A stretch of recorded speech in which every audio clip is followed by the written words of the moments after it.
Jones, or Yes. okay. Picking up where we left off, talking about I Married Joan. This was your first TV show. Right. Tell me a bit about technically how the show worked. How was the show telecast? It was filmed. It was not live and in front of an audience. We added a laugh track. And in many ways, I believe in a laugh track. Not because it gets you bigger laughs, because you can control it. It's because it cuts down on the length of laughs. Very often, a laugh will obliterate the next line if the audience is laughing. And I think that that's a problem that they have with live audience reaction.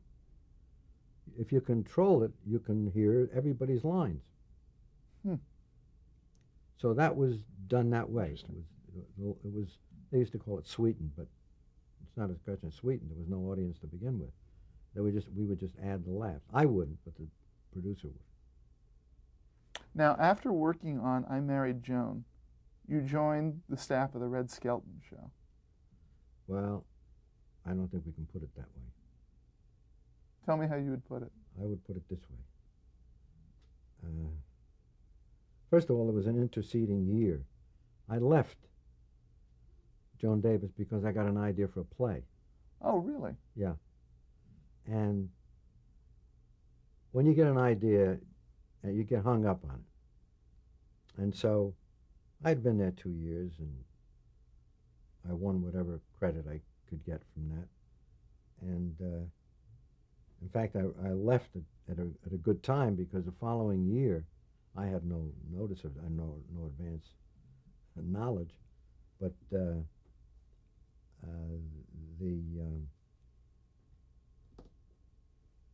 I'm just trying to avoid a certain word so I can, how she put it. Walt Disney, our show, came on opposite Joan Davis, and it wiped her out. And I'll never forget what she said. It was in the trade. She didn't say it to me because I was now gone. But she said, "Imagine that, killed by a mouse." But that's what happened to her. But I was gone at that point because I was doing the play. And I was writing the play. Eventually, some years later, it was on in Chicago, and then it played in summer theater, and then it became a 2-hour show in television with Lucille Ball and Bob Hope. It's called Mr. and Mrs. was the name of it. But anyway, when that failed to light any fires, really, I went back to television. And at that time, CBS was having an enormous problem with the Red Skelton Show. When it first came on, it was an immediate success, like the first 3 months or 5 months or something like that. And then it started to collapse. And they didn't know why. So they asked me to come in, take a look at some of the episodes and see if I could find out why. And I said, okay. And I went and I looked, and to me it was perfectly obvious why. And I said, yeah, they're just not using the star right, that's all. It goes back to what we were saying before about your job as a writer or a producer is to make the star funny or dramatic, whatever you're supposed to make them.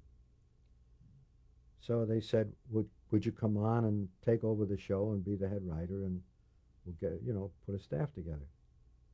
And I said, well, I'm not sure that that's something I would like, because I had heard unpleasant things about Mr. Skelton. I had heard, true or not, I still don't know, but the previous head writer had been called to Red's mansion up in Bel Air, and because the ratings were just sliding down. And according to this story, Red had taken out a gun, a real gun, and shot at his feet, not to hit his feet, and said, maybe that'll teach you to write funnier. Well, I don't know if you can get anybody to write funnier by shooting bullets at his feet. But anyway, I said I had heard this story, and I said to CBS, I have 10 toes, and I like each and every one of them, and I'm not taking any chances. So I have to turn down your offer to head up the show. So they said, what would it take to bring you on the show? I said, what it would take is something I don't think you're going to give me. So they said, what do you want? I said, I don't want to meet with this man.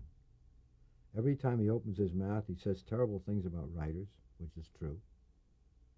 Always. He insults writers every place he goes, on talk shows, wherever.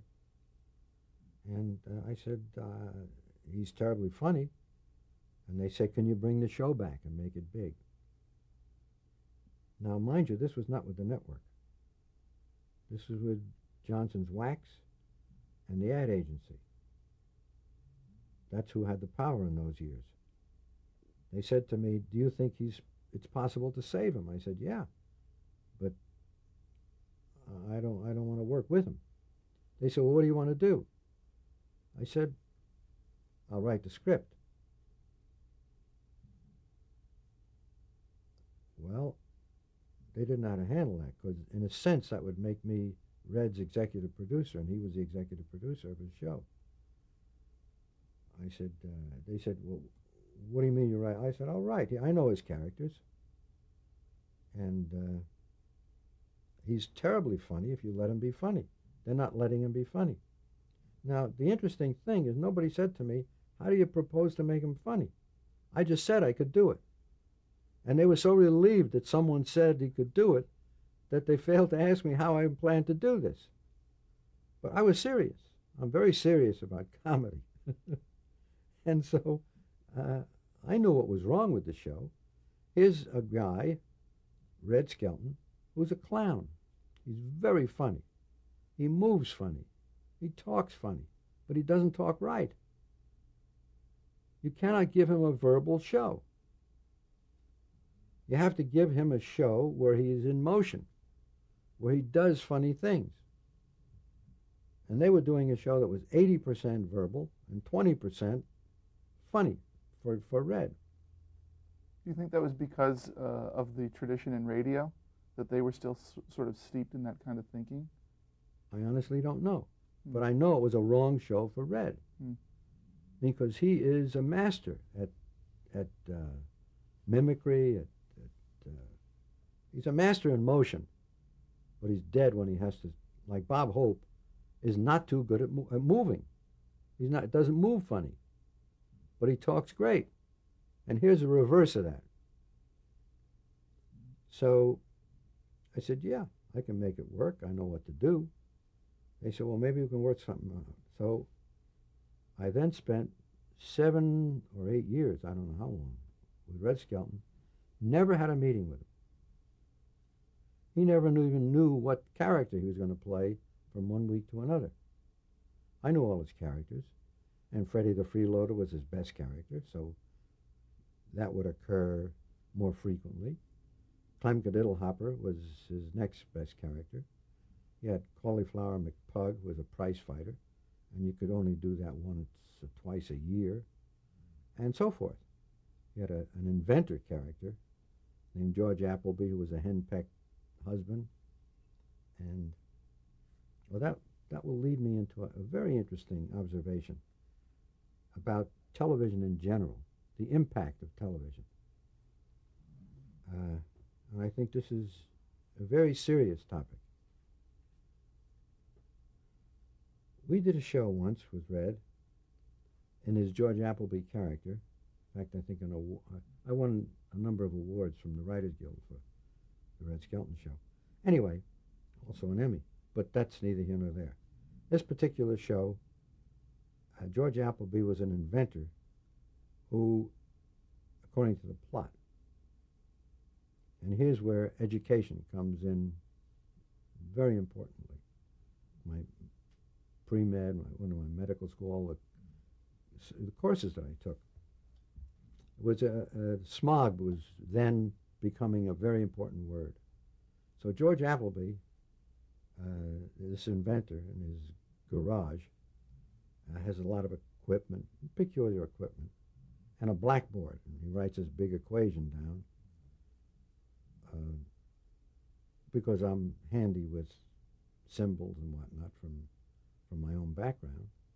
Organic chemistry is smog, really, because organic molecules will make up smog, which was the thesis of this particular episode. Organic molecules, which are carbon, oxygen, hydrogen, make up smog. It also makes up your body. Your body is composed of organic molecules. So he's invented this colorless liquid, which if we put it in your car, eliminates smog. So Marilyn Maxwell was his wife, and he's his henpecked husband. So he puts this colorless liquid down, and she comes in, she's sweated up, she's doing housework, and she drinks it and promptly disappears because her body is made of molecules of carbon, oxygen, and so forth. And so she's now a voice. And she says, "What are you doing here?" And he just hears his voice, and he doesn't know where she is. Then he becomes terrified when he realizes what's happened. He looks at the empty glass, and he knows she's going to kill him if he made her disappear. And so he says, "Just a minute." He's have to sit down. He says, "Get off my lap." He's sitting there. And so he now is walking around the room not knowing where she is. It's very funny. Now, the impact of television. 2 days later, I get a phone call from the AQMB, Air Quality Management Control. They have been receiving all kinds of phone calls that on the Red Skelton show there was an invention that would eliminate smog, and that's the air quality. That's their bag. That's what they do. So they said, "Can we have that formula?" I said, "These people were watching the Red Skelton show." And I can give you the formula, but it doesn't make any sense. It's just it's an equation, that's all, with carbon. Can we have it? I said, "It won't do you any good." It's not going to cure smog. It's not going to cure anything. It's just a bunch of things that hopefully will prove to be a balanced equation. That's all I can do. Well, they wouldn't believe me at first, but I said, "Look, this is a comedy show. It's a broad comedy show. He made his wife disappear with this formula." I said, "Maybe if that's what you want to do with your wives, they can drink this stuff." I said, "But it's not going to help smog." But that's the belief people have when they watch television. More important than newspapers, more important than radio. When they see something happening, they believe it. The first year of Gilligan's Island, I know I'm leaving the topic, but this is related. We'll go back. Go ahead. This is related. The show is on the air for about 10 weeks, and I get a call from the Coast Guard, a lieutenant in the Coast Guard. And he said, "Can I come down to see you?" I have no idea why a lieutenant in the Coast Guard would want to see me, but I said, "Fine, come down." He came in. He said, "I didn't want to tell you over the phone because I didn't think you'd believe me. But here, read these." And he tosses about a dozen or 18, I don't know, a batch of telegrams on my desk. I said, "What's that?" He says, "Read them." And they all said almost the same thing, all from different parts of the country. And they were addressed to Hickam Field in Hawaii. They were addressed to Vandenberg Air Force Base and different places. And they said, "For a couple of months now, we've seen 7 Americans on an island, and they're going to die. Now, we send millions, billions across the ocean to all kinds of other countries. Why can't we spare one vessel to go and save these people?" These telegrams were written in earnest. Oh, yes. Yes. Now, who did they think was laughing? What was happening to these people? Where did they think the music came from? And the commercials? I mean, the television has such a power. Well, look what happens on soap operas when somebody gives birth to a little girl or a little boy. They're flooded with little socks and things for the baby, like it really happened. There's a belief factor that's incredible in television, and it's not true in any other medium. Scary. Really scary. Certainly impresses you with the importance of what we're doing in television. You betcha. That's the point I'm making. Yeah. I think we have to be careful because there are people out there who believe what you're telling them. Before we leave the Red Skelton show, talk a bit about the format of the show. Well, for that show, and I was serious when I said to CBS that I think I have an answer to the problem, I invented is not the right word, but anyway, for the first time, he did a silent monologue, because that he can do great. He would only say a few words, like, next week is Thanksgiving. So I went down to get a turkey, a real live turkey, and they knew what the date was. So as soon as I came over to a turkey, and he'd be terrific at being a turkey. See, this is where you use his talents. And he'd strut around like this, and then he'd say, pretend to be sick. It's turkey. You didn't want me to buy him, because he knew what would happen. And then he said, and then he pretended his leg is lame. You're not going to buy a lame turkey. So he'd walk around the stage like a lame turkey, and different things like that. And he was brilliant. But you had to do that for him and avoid the traditional opening monologue. This was a monologue, but with, and then what I did was to knit that together with the show itself that followed, so that the theme of the show was Thanksgiving. So if he were Clem, he was on the farm and there were turkeys or whatever, or as a matter of fact, I think I did a show, I think it's the only show ever done, where there wasn't a word in it at all. It was 38 or 36 pages of directions. Now, there's only one person in the world that could do this, is Red Skelton. But you had to have the idea, you had to have the ability to translate his talent into what you're writing. And it was a Freddie the Freeloader show, and it was a Thanksgiving show. And it opened with him staring in a restaurant where people were eating and he had nothing to eat. He lived in a dump, trash amongst trash. And he was the best character. Wonderful character. I didn't invent any characters for Red. I just used what he had. But I think I used it wisely. And so, and it was not a word. He just looked in there and saw the people. And it said something about help wanted or in the window. So he went in and indicated he wanted work. And it was all people talking, but you heard nothing. And they felt sorry for him. Somebody gave him a Thanksgiving dinner, and then he went out and he was feeling pretty good. And somebody saw he was a bum. This lady came by in a fancy car, and she picked him up and took him to her house and gave him another Thanksgiving dinner. And then she threw him out because he was now offensive to her. I forget just what the steps were, but the idea of the show was building to a point where, then the police picked him up, took him to jail where they gave him a Thanksgiving dinner. So he now had his third dinner. And he was so full he couldn't move, so they had to call the hospital.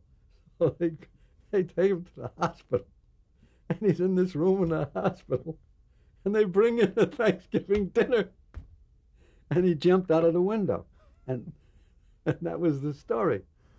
But it was all funny moves, and it was a funny story, and I won. This was the interesting part about this from my viewpoint.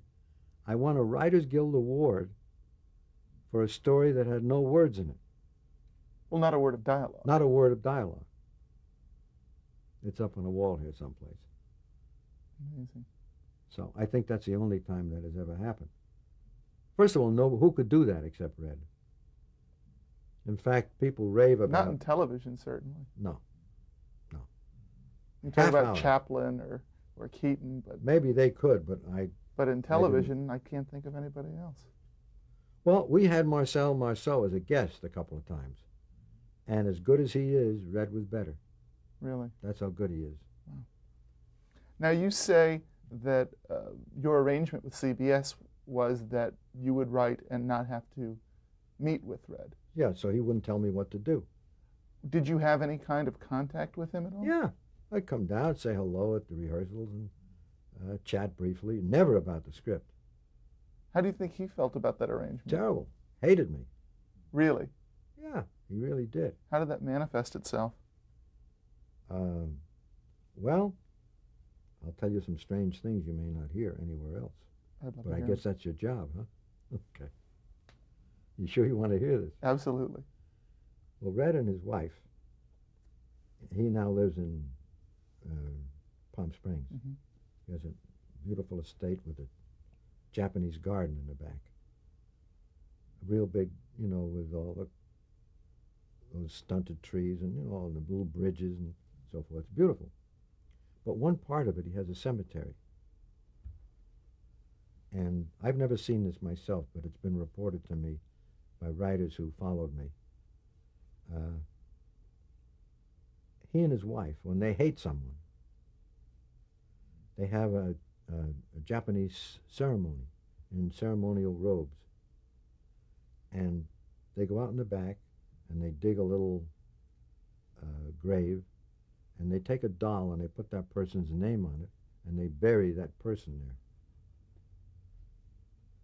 there. I understand I have a family plot.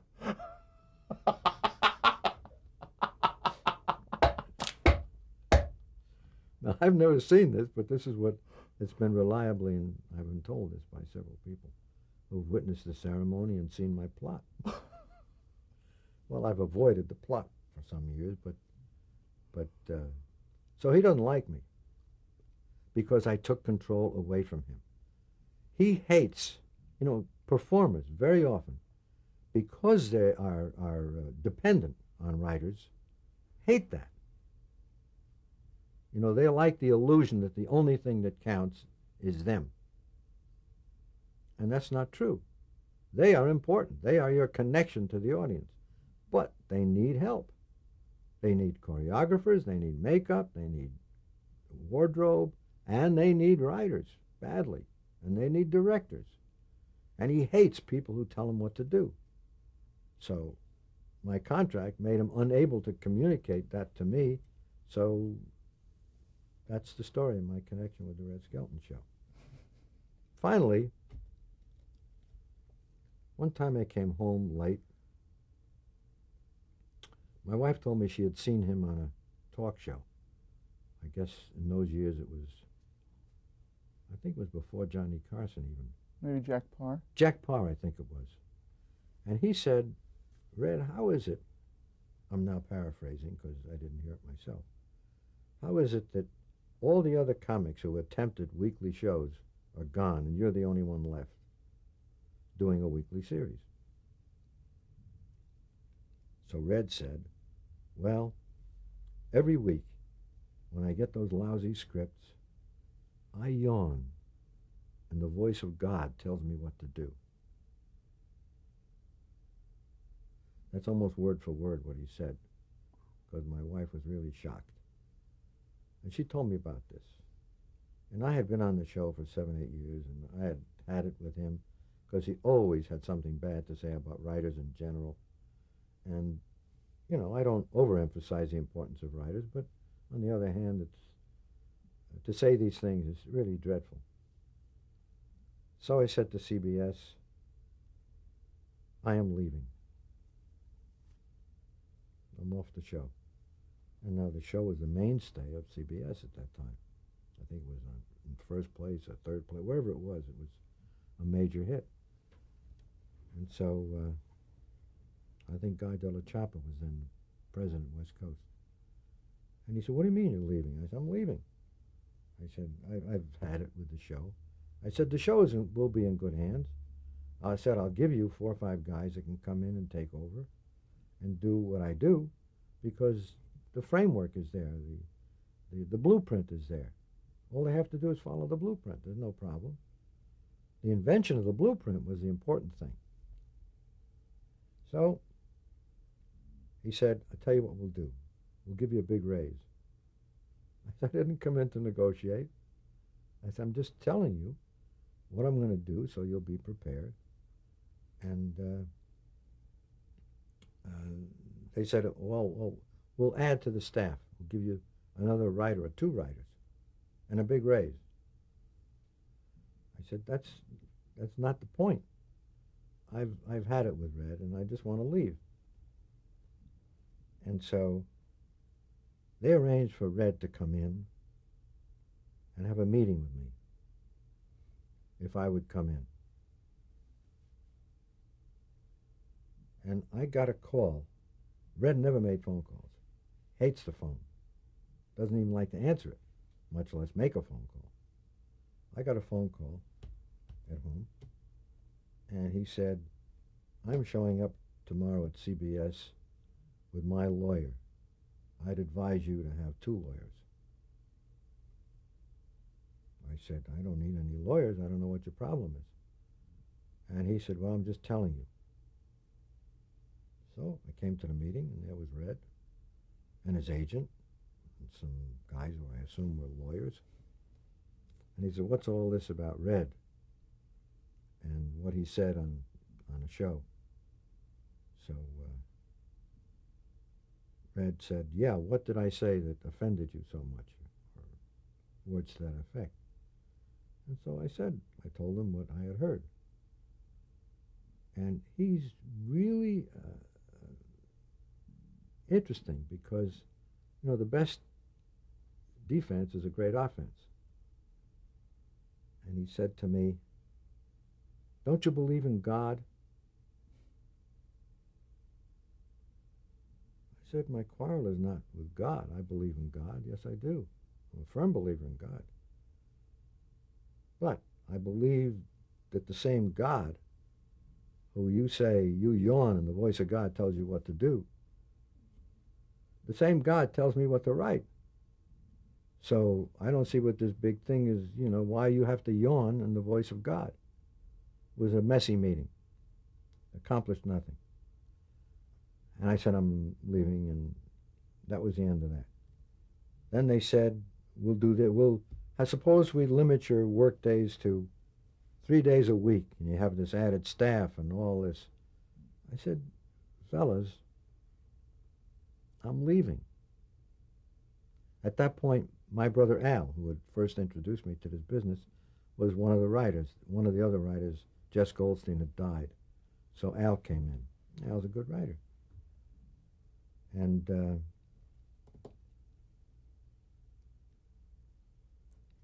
so they didn't know how to break the news to Red that I was leaving the show. Oh, before this, I said to my brother, I said, Al, Red is about 5 years old emotionally. As soon as I leave the show, you're going to get fired, because that's his only way to get back at me. So look for a job now before it happens. Right now you're on a #1 show and you're very valuable. Once you're fired, you're no longer on the #1 show. So. Hang on one sec. I'm sorry.